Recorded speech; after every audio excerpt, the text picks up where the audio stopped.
It's a great pleasure to be invited here today to speak on the Chettiars, which I'm so very passionate about.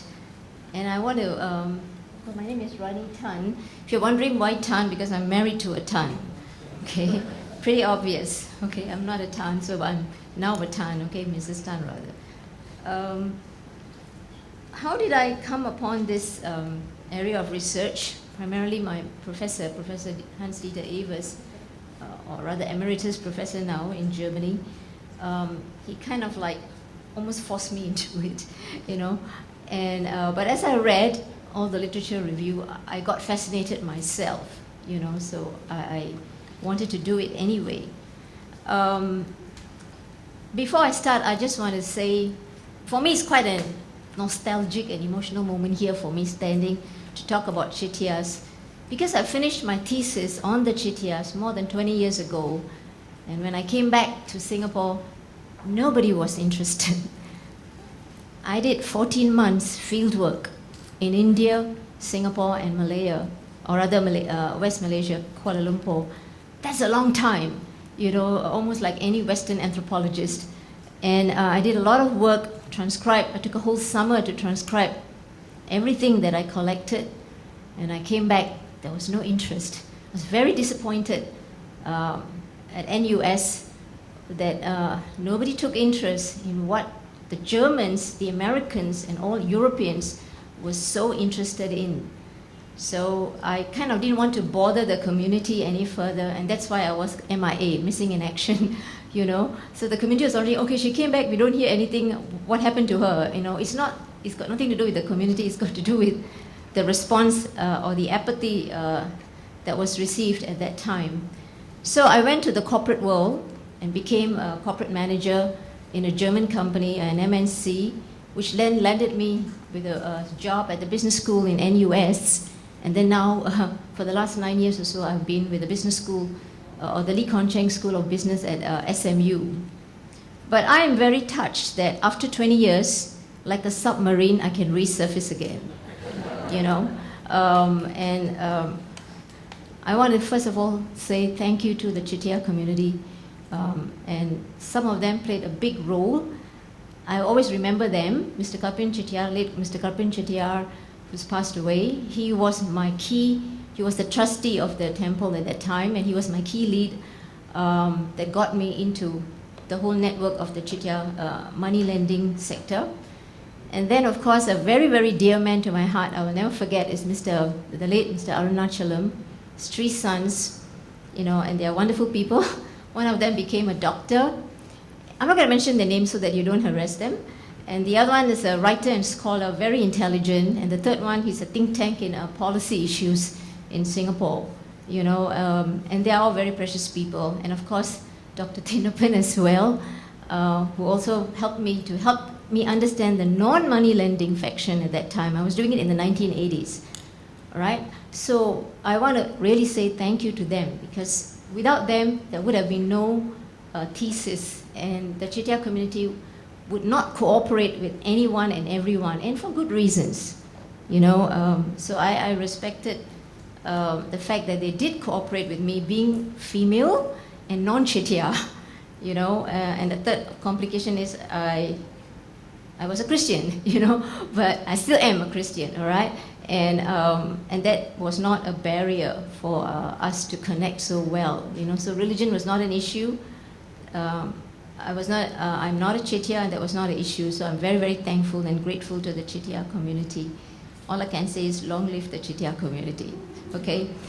I want to say that the focus of my study is the golden era of the Chettiars, which is really between 1870, immediately after the opening of the Suez Canal, till 1930s. This was the greatest period for Chettiar ascendancy worldwide, right?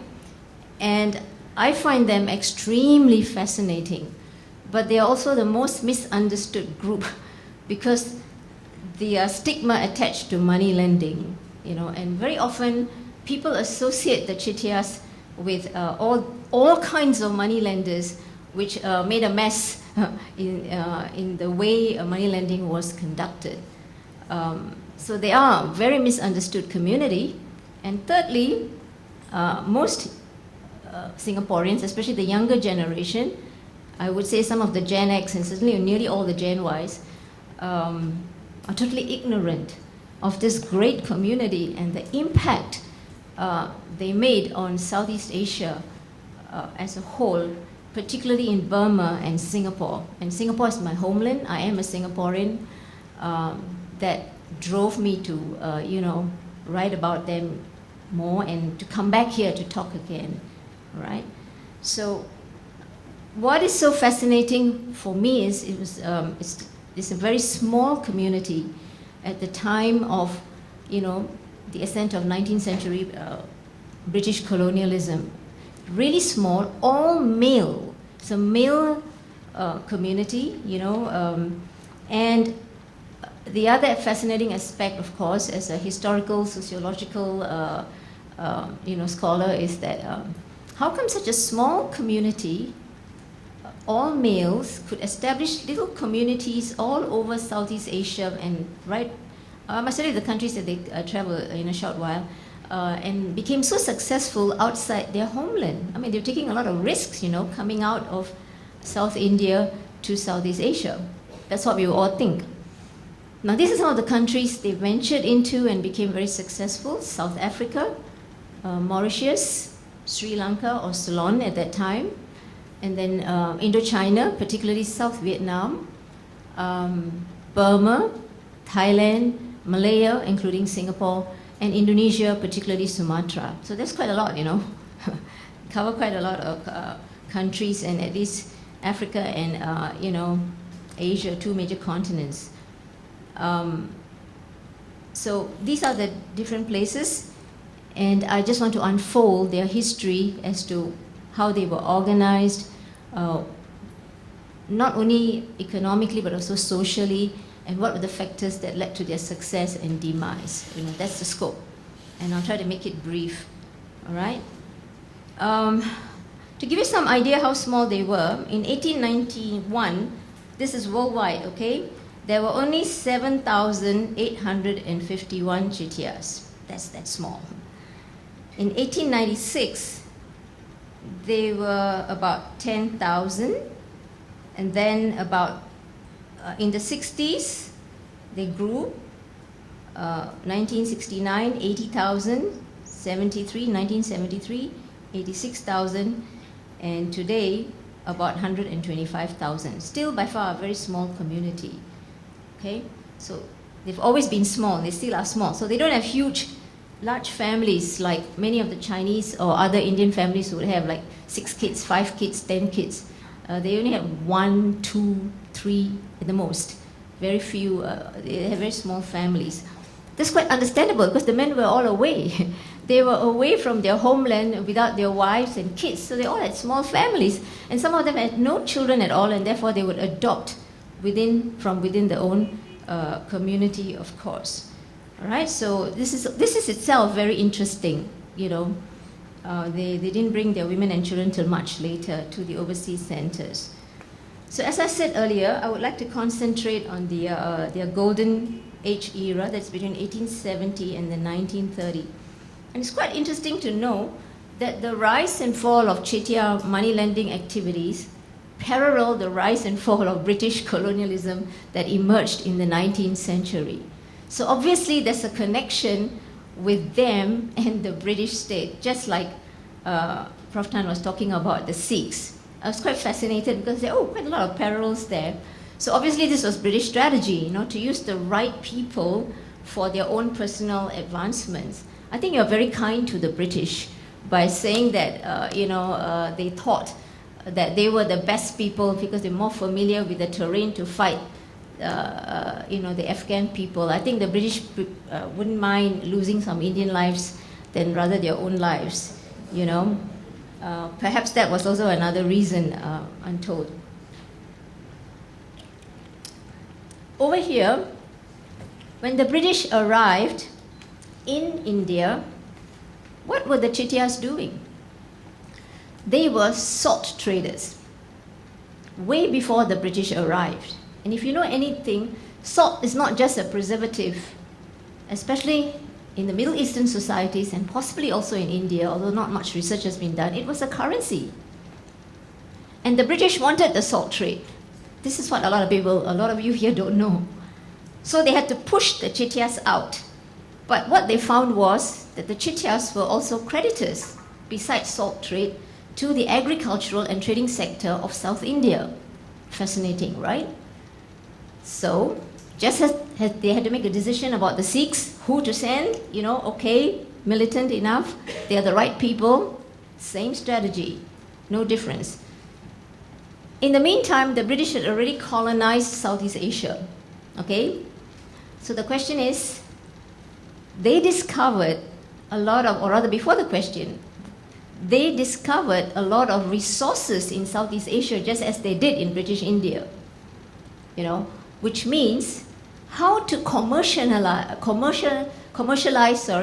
rice production, rubber, palm oil, how to get all the tin ore out, primarily how to commercialize peasant and peasantry type of sectors to export for world markets, in this case, British markets to London. The British cannot lend to the local people. Why? Because they were illiterate, right? And for them to commercialize, you need to expand because the demand is all in the West. Agreed? So the question is, who is going to give this kind of credit? So they discovered that in South India, all right, the Chettiars had their own type of credit terms that was fascinating. All right, it was not just giving a loan and charging high interest rates as many of us think, and that's a very wrong understanding of the Chettiars. They're very sophisticated, very knowledgeable, as Mani would say, very literate. They're one of the most literate people among the Tamil communities, and they have a very disciplined life, okay? So the Chettiars already had experience in giving out credit in South India, and they had their own bookkeeping, accounting systems. So everything was already there, and in other words, what I'm trying to communicate is they were informal bankers. They are not the kind of money lenders that we often associate with the along, who knocks on your door and paints your house red and blue and green. All right, so these guys, the Chettiar community is far more sophisticated, but they had their own type of banking practices that was conducive for the British, and yet it had that indigenous flavor that would make them most apt to go into Southeast Asia. Okay? How were they organized? All right, just like the Sikhs, they also have clans. They have 9 clans, and each clan is associated with a temple deity in the land of Chettiars, which is called Chettinad. By the way, when I talk about Chettiars, I am talking about the Nattukotai Chettiars, or the Nagarathas as they prefer to be called. There are a lot of people who go by the name Chetti or Chettiars. Not every Chetti or Chettiar is the kind of Chettiar that I'm talking about now. Okay, so let's just have that as a disclaimer. So they're organized along these 9 clans and 9 temple deities, and it's exogamous marriages. You cannot marry within your own clan. So each unit, each spousal unit, conjugal spousal unit becomes a puli, a dot. So you're actually registered in a temple, right? So it has a lot of, it's very sophisticated, a lot of social and religious implications in the Chettiar community. So that's how it was in India, and a lot of their lives revolved around the temple. Even today it does, to some extent, okay? And when they came out to Singapore, the British also realized that they are not unfamiliar, or were not unfamiliar with foreign soil. They were not like the first batch to come out with the British. Some have argued that the Chettiars were already present in Southeast Asia as early as 2nd century, 2 AD. Because there's this Tamil epic called Silappadigaram. My Tamil is not as good as Mahani. Please correct me if I don't pronounce it correctly. Or Silappadigaram, right? So there's this trader called Sathuvan who gives himself the title Chetty, and he found himself in Singapuram. See, Singapore is not a really Malay name. It actually has Indian roots, which means Lion City, and that's what we are, right? Singapore, Lion City. So that epic tells you about a trader, a maritime trader, who found himself in a city or a country called Singapuram, which is Singapore. But because it's an epic, many scholars don't associate with Second AD, but for sure they were here before the British arrived. There's a lot of work done by other scholars way before me that attributed their origins to somewhere between the 10th to the 12th century under Chola Empire in India. So all that is history and very interesting, but my focus is still on their economic diaspora. So I'm going to bring you back into, swing right back into that part, all right? So how were they organized when they came abroad? Let me give you Singapore as an example. Market Street was one of the main areas that they were. Today it's all Shenton Way, right? So Market Street was still a very thriving economic center in Singapore. So they were clustered there, and of course Serangoon Road and Tank Road, where they then built a temple. But we cannot forget that the Chettiars were already familiar with maritime trade throughout all of Southeast Asia. In fact, some historians have argued that they played a role in British trade even between India and China. That some of the ships stopped at Malacca, Klang, and even Singapore, and so on. Okay. So they were playing a big role. So when they came to Singapore, they were very successful in giving credit. Now they're not microfinanciers like the Grameen Bank, okay? Because their aim in giving credit was not to elevate poverty, right? So let's not just use that or misuse it and have publications and take my work and other people's work and generate money because of microfinancing, which is such a buzzword today. I would say they are proto-microfinanciers, okay? Proto only, in a very limited sense.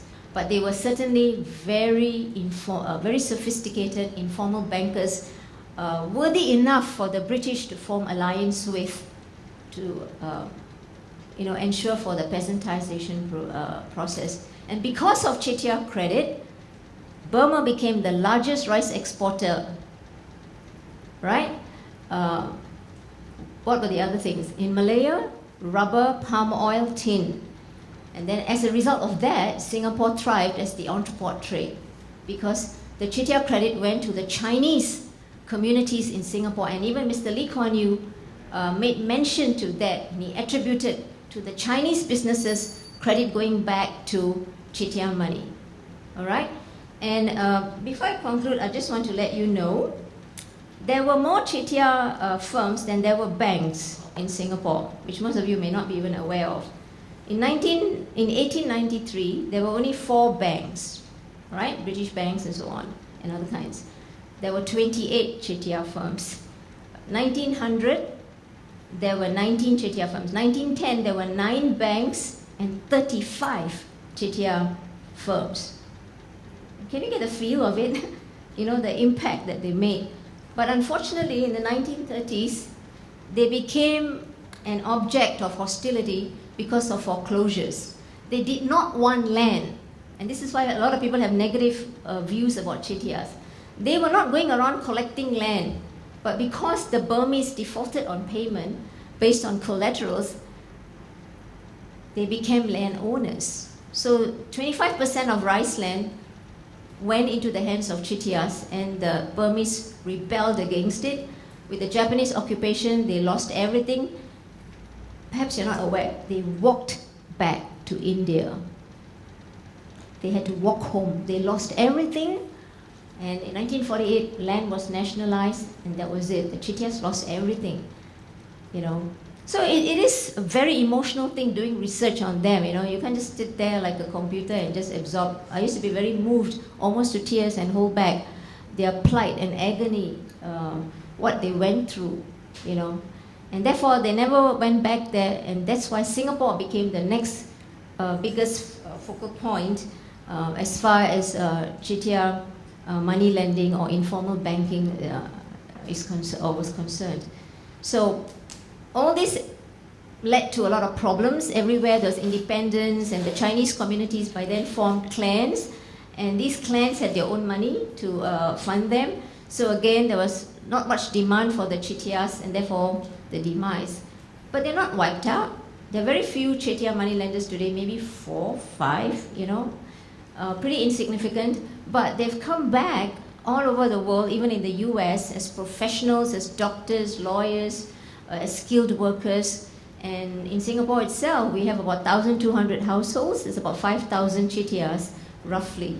But they're all not in the money lending profession anymore. But they're still making an impact in the world, in the world of IT and other areas. So therefore, I do still say long live the Chettiar community. Thank you.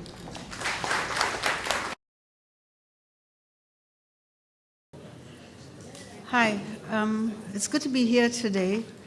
It's actually my mother's birthday, and I've always considered my mother my first and foremost teacher. And also one of her brothers, my uncle Narasimharaj, was very active in the independence movement in India, but after India gained independence, finally came as an economist to Singapore, but ended up in Malaysia, where he worked a lot for the rights of the laboring community there. And I dedicate this paper really to both of them. It's called a Madrasis and Convicts, the other founding fathers, for reasons that will be made clear as I go on. And in a way, what Tayong and Rani spoke about is true. The British picked certain people from India for certain reasons, and what they did with that. And I'm going to be angrier than Tayong, so Rani will be happier with me. Following the development of Singapore from jungle to urbanscape, all immigration to Singapore was not the same through time. So first, there were the labor migrants, and they opened up Singapore so that other migrants were attracted to come.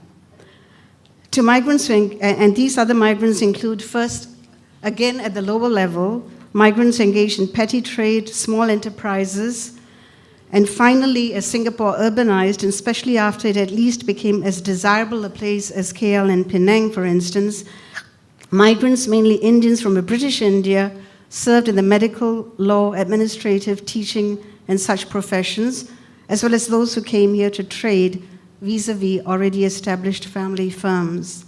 So you see really a layered migration, because as the place urbanized, then a different kind of attraction called out to different groups. The more spread and repeated story of the Indian immigrant, however, stays with the first type of migrant, the labor migrant, and also the convicts who came from 1825. The largest numbers of the labor migrants were from first South India and were called Madrasis second, and I'll come back to these terms later. Despite the way the face of the immigrant changed through time, there's a common sense idea that the Singaporean Indian, being a Tamil majority, and Madrasis largely trace their roots to coolies and convicts. Now, race names do not merely provide for an everyday method of differentiating amongst people one meets. They set us from them. In a colonial context, the authority of the gaze is with the European. He has the knowledge power to author discourses about the other. He is in the position of ensuring that the knowledge power about the other is realized and therefore made into fact over and over again. The British in Singapore had already a vast Orientalist library about the Indians. Knowing them, the British chose as much as they could who came, who did not, who they therefore assisted to come. As you know, in the main, they selected those Indians who were, quoting Sandhu here, malleable, easily manageable, most amenable to lowly paid and regimented life of estate and government departments, and cost less in feeding and maintenance, well-behaved and docile, unquote. They especially preferred lower classes and lower castes because of the centuries of oppression and subjugation that ensured their being, quote, a timid people, as described by Stamford Raffles in a letter of instructions to John Crawford on 7th June 1823. In sum, the British wanted an immigration precisely of a particular kind of labor, the coolie. Sunil Amrit states with admirable precision that the word coolie, quote, reduced the social and political lives of Chinese and Indian workers to their labor power alone. It was a term of denigration, even dehumanization, and carried racist assumptions that Indian and Chinese coolies were constitutionally suited for hard labor in the tropics and needed coercion to make them work, unquote. To put a convict then to the work that a coolie would otherwise do as a prime mode of punishment itself confirms this attitude towards the coolie. It was a place of shaming, of suffering due to a certain kind of people and of an attitude that legitimated managing, that is, keeping them in their due place. This Oriental rendition of the Indian is a relevant and still occurring phenomenon in Singapore of the 21st century. It lurks in the statements of disassociation. I am not that kind of Indian, made by Singaporean Indians. You are not that kind of Indian, or she or he is not that kind of Indian, made by other than Indian Singaporeans, generally as a compliment, and so underlining the negative nuance thereof.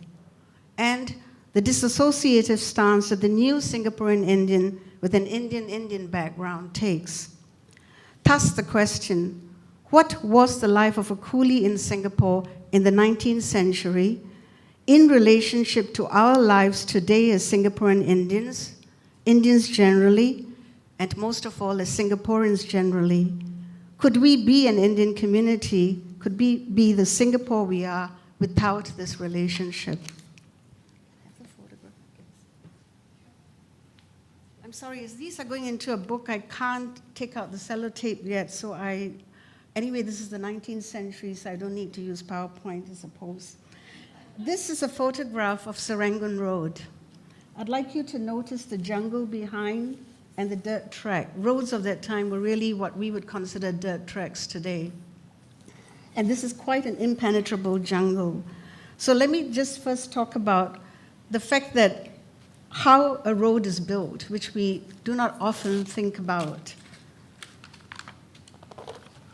Hacking of trees, when you go into a jungle to build a road, you need to hack trees. I'm quoting here from J.R. Lodge, writing in 1847, hacking of trees of gigantic form and exuberant foliage, emulating serpents that enwrap and twine their branches into one connected festoon from tree to tree, stiff and rooted. Compounding this hacking that they had to do, and this was not a time of the modern machinery stage. The body was the machine at work to hack these forests. Compounding this, I'm giving here only 3 examples of problems faced. The weaver ants, described as abundant and obnoxious because of the ferocity and the sharpness of its bite. The leeches, if every other opening is unavailable, it will, if not picked off sooner, climb until it reaches your neck, hang in a cluster, all clotted with gore and slime. The tigers, the deaths from which was not recorded for fear that labor would not go to work in the jungles.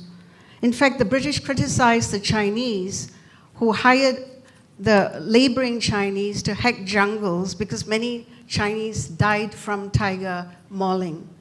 And they said that they lied about it, they kept it a secret. But they finally did, Coleman finally conceded in 1865 that these deaths amongst the Indians also happened. And Colonel Butterworth conceded that at least 200 lives were each year lost this way, according to John Cameron, writing in 1865.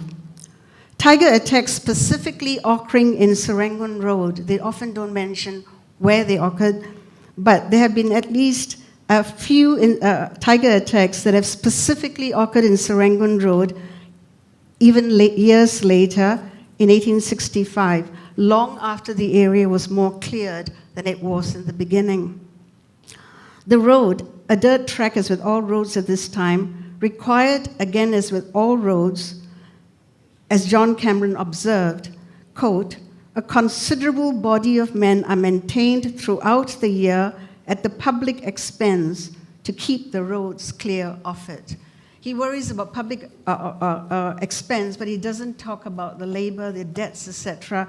In fact, Cameron's book is pretty telling, because you find there's very few mention of the coolies or the klings, as he tended to call the Indians, and some of those were so trite as to mention, oh, they wear rags, okay? But in other ways, he was very detailed in what he talked about Singapore of that time.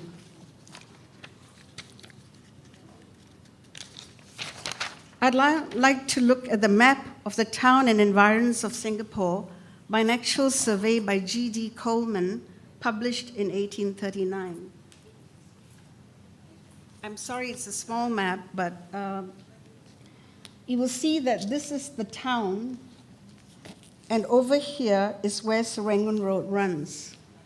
Okay? So the town was, of course, planned by Raffles. Serangoon Road was not planned by anybody. It grew really organically to a large extent. And the road was already running through here. And it's interesting now to see what happens here. First, the clearing of the jungles. And this is what shows you the importance of roads. This is impenetrable jungle until the road was built. Now that there's a road, you can walk in there. You can find your way there. And many people did, especially the so-called natives, because they were looking for land, sometimes for free and sometimes to avoid taxation. And they looked for land, therefore, in jungle areas. Now that the road is built, the area adjacent to both sides is accessible. There is here, very fascinatingly, Sireh Gardens. So you've got, that's Serangoon Road. There are a lot of Sireh Gardens here, Chinese vegetable gardens here, and very interestingly, paddy fields. Paddy was grown in the area.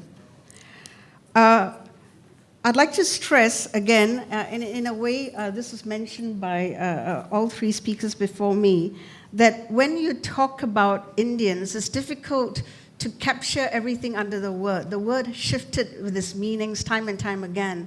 I don't have time to deal with it now, but suffice it to say that at the same time, the divisions we assume today were not as rigid as we think when we look at Raffles' town plan. Raffles thought rigidly, as the British did, of the peoples they ruled.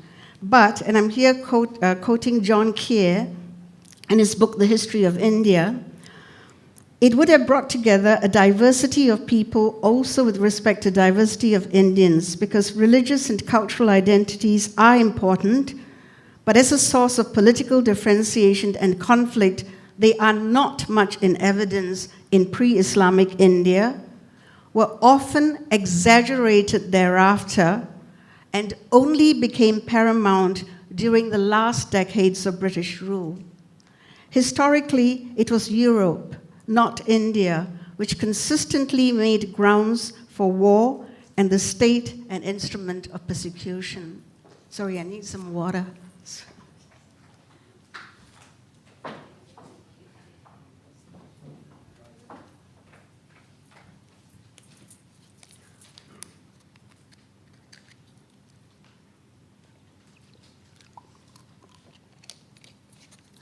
Added to this, it has been noted in some 19th century accounts, alas very briefly, that the kampongs of that time, despite their race names, constituted a mix of people, including the immigrants.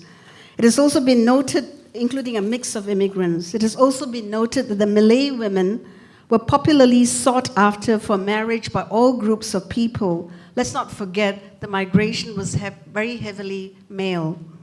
And there was the Jawi Peranakan community, quote, an elite group among the Malay community in the mid-19th century, unquote, constituted by Tamil and Malay parentage. Now, this background is important because I want to now raise questions. Who assessed this area and grew these things? Because the British, of course, paid a lot more attention to what they did and not what the natives did, unless the natives were doing what they wanted them to do or were not doing what they wanted them to do, and therefore they needed to complain about them. The vegetable gardens are marked as Chinese vegetable gardens, and so that is clear. But the rice fields and the siri or beetle leaf plantations, there's no reference to who planted these. It's interesting, I don't have concrete data as yet, but it's interesting that rice grown in the Malay world was not of the kind that was in Serangoon Road. Malays tend to grow paddy in lowland areas adjacent to rivers. The paddy grown in Serangoon Road was more akin to a style common to parts of the Bengal Presidency, quote, where salt-tolerant tidal rice is grown, where there is saltwater intrusion from the sea, unquote. As for siri or beetle leaf, this is another product that deeply connects both Malay and Indian traditions. Quote, it grows best under the shaded tropical forest. Its cultivation is quite affordable, even to the small farmers, because it can be successfully cultivated in a very small area. And the leaves can be plucked and sold straight in the market, as and when hard cash is required, a continuous source of income, unlike major crops. Again, you don't need heavy capital investment either to start your little siri farms. Food historian Lizzie Collingham states that pan helped stave off hunger. Interestingly, P. Guha notes that the study of the beetle leaf in the 2000s has yielded the fact that it is, quote, very nutritive. 6 leaves with a little bit of slaked lime is said to be comparable to 300 milliliters of cow's milk, unquote. Now, another interesting aspect that we find here is there is a reference to a buffalo village, okay, around where the paddy fields are grown, around where Kandang Kerbau today is. So Buffalo Village has already made his mark here. And we know that buffaloes are a crucial part of paddy growing. You needed buffaloes then. Charles Burton Buckley writes of 1841, there are, upon an average, about 1,100 to 1,200 native convicts from India constantly at Singapore. These are employed in making roads and digging canals, and undoubtedly without them, the town, as far as comfort in locomotion is concerned, would have been but a sorry residence. And I quote this also to show again the limitation. It wasn't just locomotion, it really was accessibility, opening up the land, etc. But again, the power of the coolies' work, the potency of it has been extremely narrowed here. The convict whose period is short contrives to save something out of his allowance. And on the expiration of his time, he generally sets up as a keeper of cattle or a letter out of bullock carts, carriages, and horses, unquote. This is an example of initiative, of looking for other opportunities, of the possibilities of change as the landscape changed and offered space for new engagements. We know from some, Sharon Siddiqui and I, from some of our earlier interviews with informants regarding their coming to Singapore, some of them were actually indentured labor who ran away from the estates and made their way to an urbanscape here, okay? So people, the so-called coolies and the convicts, they had, if they had a way, they would make their way in. They would exercise initiative as human beings would generally do, okay? Unless they're caught in the circle of, say, a plantation economy, a plantation culture, and there's no way out. But Singapore, as it grew increasingly urban, and as the road accesses allowed even secret farming, so to speak, there were potentials for new engagements and the related use of knowledge that these people also came with that may not have been relevant to the British, but was relevant to their own lives. And hence, the fact of the knowledge that both coolies and convicts had and could avail of when they had a chance to. We also know that at this time, there were some residences already establishing itself in Serangoon Road because to tend cattle and to farmland, you needed to live where the cattle and the farms were.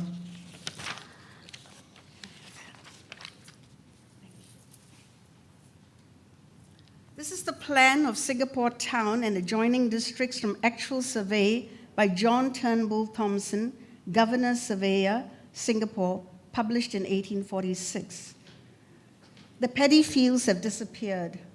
The race course is in its place. We know that the race course was completed in 1939, and the first racing season was held a few months later in 1940. Now, there were paddy fields where the race course came, but we also know from photographs of this time, because when the surveyors drew the maps, we don't know what they put. They put some things in, but they left some things out. What we do know from at least one photograph of the race course, that the field around which the track ran, there was still some jungle left in it. So if you're sitting from the stand, there were certain parts of the racing that you could not see because of the jungle. So again, the work here that the race course itself implies. The racing season attracted Europeans and the upper classes of also Indian immigrants who watched the races from the stand. The natives watched from Racecourse Road. The large turnout bespeaks of the space for work and hence the possibility of enterprising coolies and convicts to turn to part-time or full-time work as petty traders and itinerant food sellers. Quoting John Cameron, writing in 1865, "There is probably no city in the world with such a motley crowd of itinerant vendors of wares, fruits, cakes, vegetables, and etc. There are Malays, generally with fruit, Chinamen with a mixture of all sorts, and Klings with cakes and different kinds of nuts. Malays and Chinamen always use the shoulder stick, having equally balanced loads suspended at either end. The Klings carry their wares on their heads on trays," unquote. The racecourse also brought a new kind of living into the area. Along Racecourse Road, some Europeans built bungalows. In fact, they considered this a country at that time, and they would take country walks. And there are complaints that during the racing season, they can't finish the complete walk because at the racing season, you had to stop at the race course and turn back. So this was considered country. Some country homes were built here. Some could have been second homes, if you get the drift of my meaning, for wives, for kept wives. Others came to live here too, Europeans, Chinese, Indians, because we know this because of the building plans of this time, but we also know from the building plans of this time that there were more Indians applying to build forms in the area than the other groups. Now, the free space, the Chinese vegetable gardens are still located here. Sorry, I can't. Yeah, you can see the race courses here, but the Chinese vegetable gardens are where Balestier Road is, at that end and further. They have remained. The Sireh has mostly gone, and the swamp has re-established itself there. Land was also becoming valuable. Some European planters were already looking to get into agricultural ventures here. They would try growing, for example, sugar in Balestier. In fact, it was a Mr. Balestier who tried his hand at sugar, failed miserably and lost a lot of money, and left us the name Balestier Road. But we know that along that stretch, there was very little that was built up where the market was. We know that Chinese sold a lot of vegetables as one of their hawking trades. So one would expect they would have set up markets there. Markets did spring up across the island, and no market from all the descriptions thus far that we have was dominated by any one group. You get people from every group would come to sell their wares. What is also interesting in this map is an expanded buffalo village, an indication too of upward mobility of the small-time entrepreneurs and their work in trading with buffaloes keeping them in kandang kerabaos or cattle pens and so on. But most important, the Buffalo Village shows an enterprising reading of the area by those with limited resources to develop it, and were therefore the basis for those who realized what there was here in terms of profit-making to bring their investments in the area. A bit like what Rani said, suddenly some Europeans, some Eurasians realized, hey, wait a minute, there's something here that I can utilize. Thus it is that in addition to it, there's the mosque built by Tamil Muslim Sheikh Abdul Ghaffur Sheikh Haidar, and Abdul Ghaffur was the chief Tamil clerk at Corey and Bridges, Advocates and Solicitors in 1899. So you see, I'm also using his name and his position to show it was a mixed class. There was not that rigid development. You stay out of my way because you're for a different caste, a different class, etc., as Raffles town planning was. In fact, Raffles said specifically, Chulia Kampong must be set aside, and he wanted it furthest away from the European town, and he referred to the Chulia Kampong as that design for the lower class Chulias. So it was very class and race-based, but the British, we shouldn't assume that the way the British looked at the world was the way that the immigrants coming in looked at the world. And I think Mani mentioned how for a long time there wasn't even a concept of a Tamil identity, for example. Now, Sheikh Abdul Ghaffur also developed the Waqaf, or mosque property, immediately adjacent to the mosque during the late 19th century. In his capacity of mosque trustee, he constructed 8 shop houses and 9 sheds. And, am I running out of time? Yeah, sorry.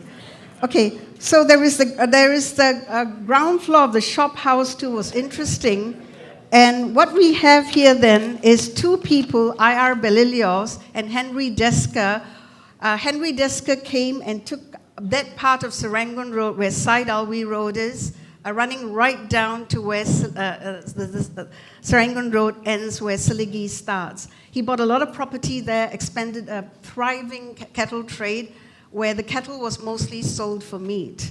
Across the road, I.R. Belilios came later, bought over a lot of land where the original kandang kerabaos were, and he had a thriving business in the cattle trade. And that brought in, the cattle was a catalyst to bring in other kinds of factories into the area. Pineapple canning, sesame oil presses, wheat grinders, etc. In fact, for example, the sesame seeds, the sesame and the pineapple skins were used by cattle as cattle fodder and made very rich milk, according to one milkman. Can I just conclude?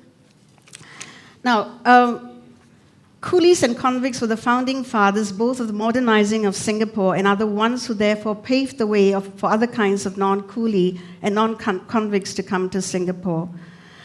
As Carl Sagan brilliantly stated, if you have to make an apple pie from scratch, you will first have to create the universe.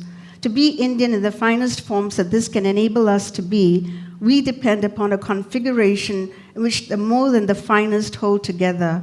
Indian and Singaporean are finally names that embrace more than we may want to admit it holds. Admitting it gives countering knowledge power, which unshackles us from the colonial gaze. To be Singaporean is to see that the Indian coolie and convict is not far removed from his Chinese counterpart, that in the end we are Singaporean because of roots we share in a history that brought us together in a context that was managed by a colonial gaze. To see with such eyes is to prolong colonization. Liberation from it is the only way to ensure the truth and substance of being citizens of a truly independent nation. Thank you.